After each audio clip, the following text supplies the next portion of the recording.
नोएडा के twin tower की ये आखिरी रात है क्योंकि इस ट्विन टावर को नोएडा के ट्विन टावर को गिरा दिया जाएगा रविवार को, यानी कि 28 अगस्त को दोपहर में ये बिल्डिंग जो है जमींदोज हो जाएगी। 9 सेकंड में ये बिल्डिंग गिर जाएगी। और इस बिल्डिंग को गिराया कैसे जाएगा?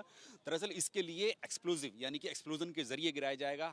जैसे कि सामने लिखा हुआ भी है कि खतरा विस्फोट क्षेत्र लिखा हुआ है। ये इसलिए लिखा गया है क्योंकि इस पूरी बिल्डिंग में अब जो है करीब करीब जो बताया गया है कि 3700 किलो यानी कि 3.5 टन से भी ज़्यादा का बारूद जो है, एक्सप्लोजिव जो है, इस बिल्डिंग में लगा दिया गया है।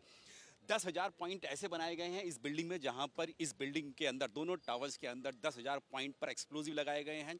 हालांकि कंपनी ने बताया नहीं है, जो कंपनी इसको गिराने की जिम्मेदारी जिसको दी गई है, कि कहां कहां पर कौन सा एक्सप्लोजिव इस्तेमाल किया गया है। लेकिन जो अगर साइंटिफिक टर्म में हम इसकी बात करें तो दरअसल इसको एक्सप्लोजन नहीं, इम्प्लोजन बोला जाता है। एक्सप्लोजन तब होता है जब हम लोग देखते हैं कि कहीं और आतंकी अगर हमला करने की कोशिश करते हैं, वो एक्सप्लोजन होता है। लेकिन जब आप कंट्रोल्ड एक्सप्लोजन करते हैं यानी कि कंट्रोल्ड वे में धमाका करते हैं, उसको इम्प्लोजन बोला जाता है। इस इम्प्लोजन के लिए कोशिश ये की जाती है कि जो इम्पैक्ट होगा इस बारूद का होगा वो कम से कम हो, और जो बिल्डिंग के ऊपर जो लगाया गया है वो बिल्डिंग जो है अगर गिरेगी इस एक्सप्लोजन से यानी कि धमाके से गिरेगी तो वो एक ही जगह पर गिरेगी।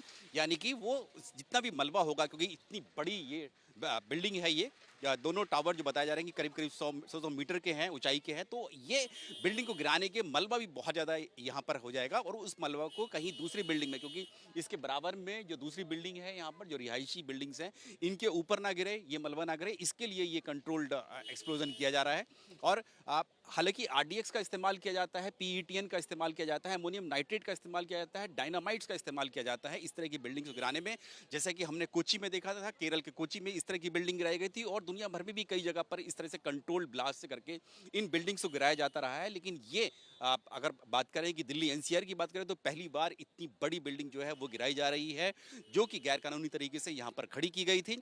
और इस बिल्डिंग को गिरने के बाद जो मलबा होगा उसकी कोशिश यही है कि ये मलबा जो है ठीक ऐसे ही नीचे गिरे, ये दूसरी जगह पर ये फैल ना पाए।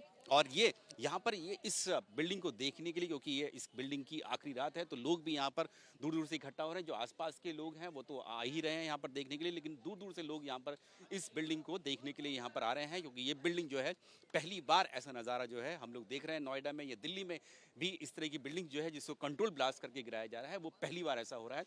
और 28 अगस्त की दोपहर में 9 सेकंड में इस बिल्डिंग को बनने में इतना लंबा समय लगा, इतना इसमें पैसा खर्च हुआ, लेकिन 9 सेकंड में, महज 9 सेकंड में ये बिल्डिंग गिर जाएगी, क्योंकि इसमें लगा हुआ है 3700 किलो बारूद। कैमरामैन अरविंद के साथ Neeraj Rajput, ABP news, twin towers, Noida.